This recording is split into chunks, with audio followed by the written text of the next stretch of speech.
exemplified the ideals of the late tennis legend in her crusade as global ambassador to youth AIDS. Ladies and gentlemen, presenting the Arthur Ashe Award for Courage, Ashley Judd.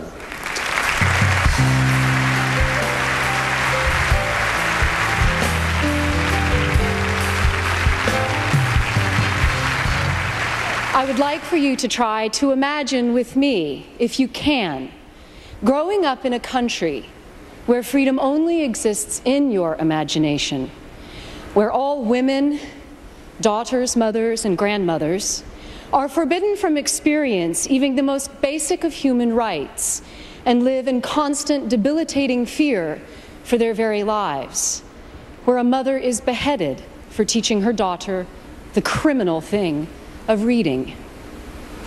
Shamia Kohestani and Roya Noor Ahmad were born in Afghanistan and raised during the horrifying reign of the Taliban.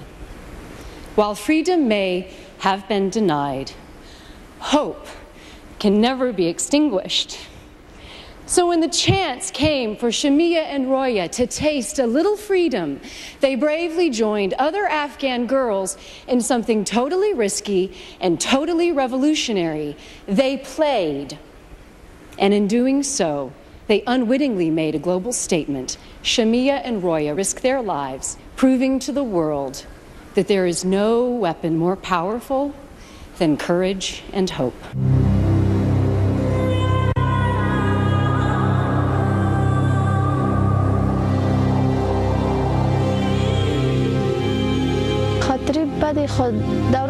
Every day during the Taliban was a bad memory, like having to stay in the house 24 hours a day. How couldn't I be scared? They were like wolves. Back then, we were so poor we were begging to have enough money. We had nowhere to live. I was wondering if our lives would ever change. At bedtime, I would always think, how many more years are they going to stay? How long would I live?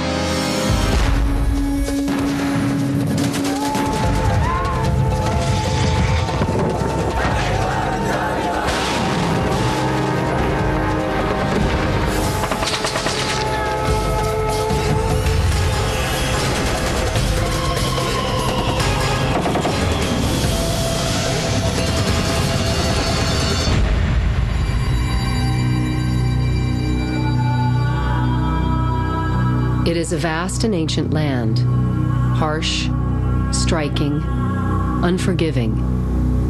Afghanistan is a place whose people have known war and brutality far longer than they have ever known peace. The history is written into their eyes, sacrifice into their hearts. A decade of conflict with the Soviet Union was followed by a violent civil war. From the ashes of this devastation, a new power arose, the Taliban. Chaos is the worst thing that people can endure, and it is the friend of every vile element that sprung up under the Taliban.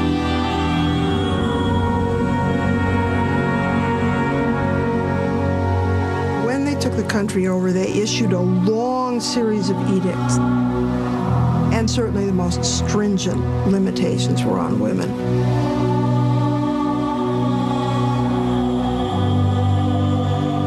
They were not allowed to go out of the house without wearing a burqa and being accompanied by a close male relative.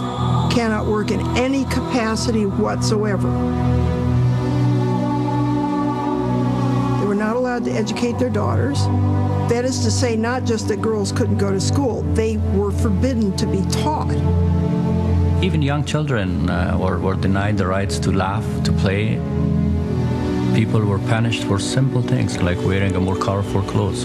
Any kind of expression of freedom, of joy, of personal choice was punished. There were executions. In the case of where you had something represented as adultery, a woman could be shot in the public parade ground.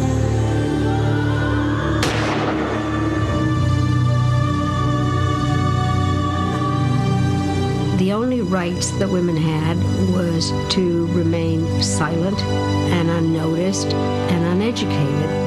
they were made to disappear.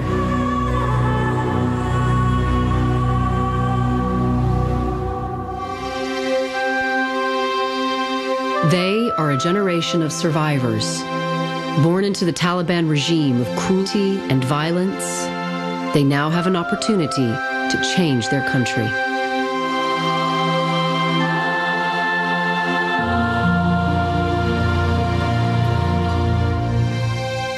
Shamila lives in the city, determined to have the education that was denied to her as a child. For Roya, life is more difficult. She shares her two-room home in the rugged hills with 9 family members. There is no electricity and no running water. These young women have lived separate lives, yet they have endured the same pain and are now joined together by a single purpose. Every day I wake up and do my morning prayers. I pray to Allah for everyone's peace and health. I ask Allah to keep me safe while I'm going outside my house. I want to first go to school and then play soccer. Some families do not allow girls to do sport or to work outside the house. When I started playing soccer, it started with a dream. They suffered a childhood ruled by fear, where the very thought of playing soccer was unimaginable. It's why their experience on the field becomes so much more than a game. It is a vital step in their goal to improve the lives of girls and women in their country. For the first time, Roya and Shamila join with girls from all over Kabul in a sport known the world over, but banned for women during the Taliban reign. The field where they play is not set within the green hills of a public park, but shielded behind the imposing walls of a military base. They must be hidden from the public for their own safety. But to them, they have never been more free. All of your champions. Thank you. Okay, thank you for coming. I know they've been through so much hardship. You definitely can see it in their facial expressions. You can see it in how hesitant they are when they're first walking into the field. And for them to just smile and to see the change, hopefully we can make him get rid of the past and move on.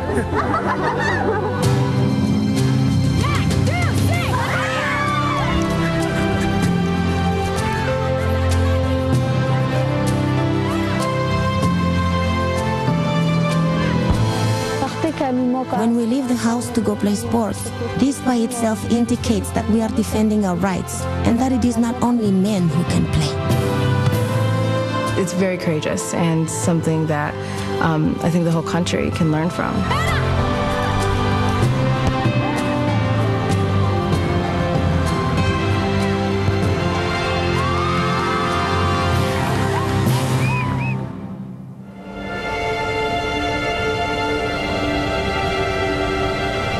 The Ghazi Stadium is quiet now, but the memories of the beatings and executions that took place here are all too vivid.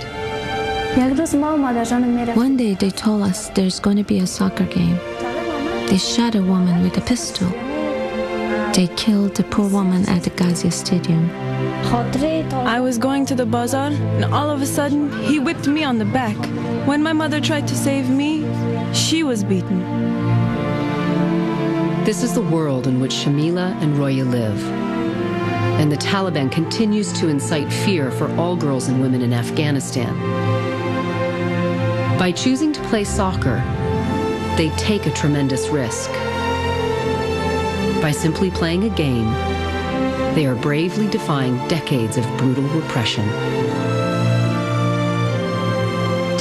Assassination, these are real options for the opponents of women's freedom in Afghanistan. Most of these girls, they lived through the Taliban. They saw what these people could do, and still they do this. This tells you the quality of resolve amongst the Afghan women. They're the best investment that you're making. Now, when we see these young girls play joyfully, we realize there's a strong hope for a new generation of Afghans. Of course, that means freedom. First signs of freedom. These are the pioneers, and the rest will follow.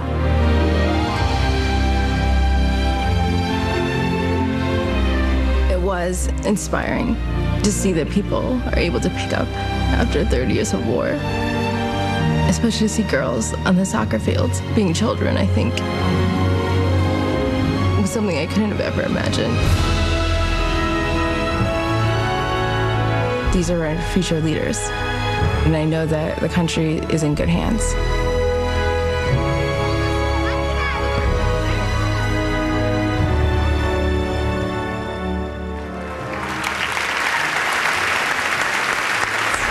Ladies and gentlemen, I am feeling a whole lot of joy. It is my pleasure to present the Arthur Ashe Award for Courage to Shamila Kohistani and Roya Noor Ahmad. Give it up for these young women.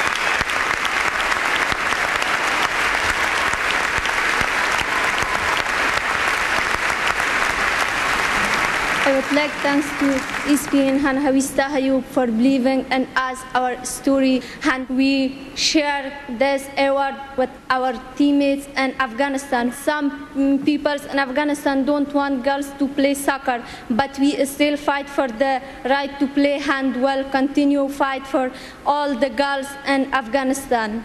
We want girls in Afghanistan to see what is possible for them now, that then can play soccer and go to school and be whatever that want to be.